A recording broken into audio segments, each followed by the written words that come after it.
দেশে এবং বিদেশে কিছু কিছু গণমাধ্যমে বাংলাদেশের বর্তমান পরিস্থিতি নিয়ে বিভ্রান্তিকর আপনার খবর সংবাদ পরিবেশন করা হচ্ছে এবং সেখানে আপনার বিভিন্নভাবে আপনার সংখ্যালঘু সম্প্রদায়ের উপরে আক্রমণ, জনগণের আপনার আইন শৃঙ্খলা পরিস্থিতির অবনতি, এই সমস্ত বিষয়গুলো তুলে ধরছে, যা আমরা মনে করি যে একেবারেই সঠিক নয়। কিছু কিছু জায়গায় কিছু কিছু সমস্যা তৈরি হয়েছে, নিঃসন্দেহে সমস্যাগুলো সম্প্রদায়গত ভাবে নয়, ধর্মীয় ভাবে নয়, এগুলো আপনার রাজনৈতিক ঘটনা ঘটেছে। কোথাও হয়তো দেখা গেছে যে আপনার একজন বাড়ি ক্ষতিগ্রস্ত হয়েছে, হামলা হয়েছে, তিনি হয়তো বা আওয়ামী লীগ করেন, সেখানে সেভাবে হয়েছে। এটার সঙ্গে কোনো রাজনৈতিক দলের, বিশেষ করে আমাদেরকে জড়িয়ে একটা আপনার অপপ্রচার চালানোর চেষ্টা করা হচ্ছে। এটার আমরা তীব্র নিন্দা জানাচ্ছি।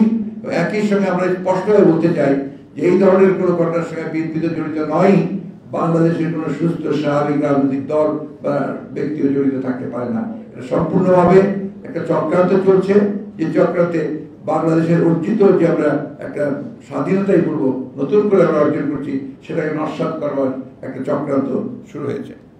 বন্ধুগণ, আমরা একটা জিনিস আপনাদের জানিয়ে রাখতে চাই যে এই বিগত আন্দোলনে, এই গত আন্দোলনে বিজয়ের পূর্বে সরকার বাহিনী দিয়ে যে নৃশংসভাবে গণহত্যা করা হয়েছে, সেই গণহত্যার ব্যাপারে আমরা সবসময় কথা বলে এসেছি এবং জাতিসংঘের উদ্বেগ ছিল এটাতে সবচেয়ে বেশি।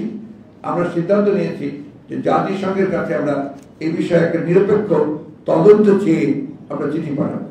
আমরা এটাও সিদ্ধান্ত নিয়েছি যে আমাদের প্রধান উপদেষ্টা, প্রধান উপদেষ্টা যিনি, তাকে আমরা চিঠি দেব। একই সঙ্গে আপনার ইউএই, যেখানে আপনার আমাদের প্রায় 50 জন শ্রমিককে বন্দী করা হয়েছে এই আন্দোলনের সমর্থন দেওয়ার জন্য, আমরা তাদের মুক্তির জন্য আমরা এই সরকারকে উদ্যোগ নেওয়ার জন্য আমরা চিঠি দেব। আমরাও চেষ্টা করবো চিঠি দেওয়ার। এই বিষয়টা আপনাদের আমরা জানিয়ে রাখলাম এই জন্যে যে অনেকে মনে করছেন যে আমরা এই বিষয়গুলোর মধ্যে কোনো উদ্যোগ নিচ্ছি না। আমরা অবশ্যই এটার উদ্যোগ দিনের মধ্যেই আমরা এই চিঠিগুলো পাঠিয়ে দেবো। আমি বক্তব্য আজকে বেশি বাড়াবো না। আমি শুধু আপনাদের কাছে একটাই অনুরোধ জানাবো যে আপনারা দায়িত্বশীল সংবাদ করবেন। আপনারা সবসময় বাংলাদেশের স্বাধীনতার সার্বভৌমত্ব, গণতন্ত্রকে সমুন্নত রাখার জন্য আপনাদের ভূমিকা রেখেছেন। আপনারা দয়া করে এমন কোনো সংবাদ যেন পরিবেশিত না হয় যে সংবাদের দ্বারা মানুষ বিভ্রান্ত হবে এবং এই যে বিজয়, এই বিজয়কে আপনার ব্যাহত হবে। এটা আমার বিশেষ অনুরোধ আপনাদের কাছে। সবশেষে আবারও আমি আপনাদেরকে ধন্যবাদ জানিয়ে আমি আমার বক্তব্য শেষ করছি। আজকে আমি আর অন্য কোনো বিষয়ে কথা বলতে চাইছি না। ধন্যবাদ।